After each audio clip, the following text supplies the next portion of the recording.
حدیث مبارک حضرت عمر بن خطاب رضی اللہ تعالیٰ عنہ بیان کرتے ہیں، ہم ایک روز رسول اللہ صلی اللہ علیہ وسلم کی خدمت میں حاضر تھے کہ اس اثناء میں ایک آدمی ہمارے پاس آیا جس کے کپڑے بہت ہی سفید اور بال انتہائی سیاہ تھے۔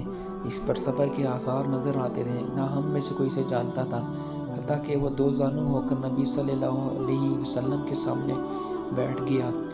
اس نے اپنے دونوں ہاتھ اپنی رانوں پر رکھ لیے اور کہا، محمد صلی اللہ علیہ وسلم، اسلام کے متعلق مجھے بتائیں۔ آپ صلی اللہ علیہ وسلم نے فرمایا، اسلام یہ ہے کہ تم گواہی دو کہ اللہ کے سوا کوئی معبود برحق نہیں، اور یہ کہ محمد اللہ کے رسول ہیں، نماز قائم کرو، زکوٰۃ ادا کرو، رمضان کے روزے رکھو، اور اگر استطاعت ہو تو بیت اللہ کا حج کرو۔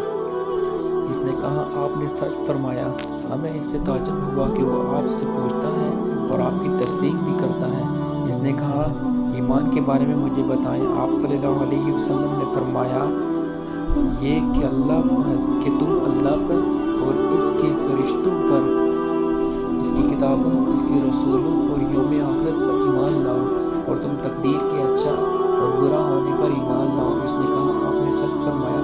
پھر اس نے کہا، احسان کے بارے میں مجھے بتائیں۔ آپ صلی اللہ علیہ وسلم نے فرمایا، یہ کہ تم اللہ کی عبادت اس طرح کرو گویا تم اسے دیکھ رہے ہو، اور اگر تم اسے نہیں دیکھ سکتے تو یقیناً تمہیں دیکھ رہا ہے۔ اس نے کہا، قیامت کے بارے میں مجھے بتائیں۔ آپ صلی اللہ علیہ وسلم نے فرمایا، رسول اس کے متعلق سائل سے زیادہ نہیں جانتا۔ اس نے کہا، اس کی نشانیوں کے بارے میں مجھے بتا دیں۔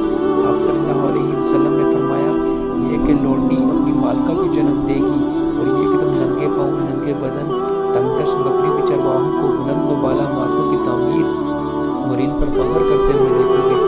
عمر رضی اللہ تعالیٰ عنہ نے فرمایا، پھر وہ شخص چلا گیا، میں کچھ دیر ٹھہرا، پھر آپ صلی اللہ علیہ وسلم نے مجھ سے پوچھا، عمر، کیا تم جانتے ہو سائل کون تھا؟ میں نے عرض کیا، اللہ اور اس کے رسول بہتر جانتے ہیں۔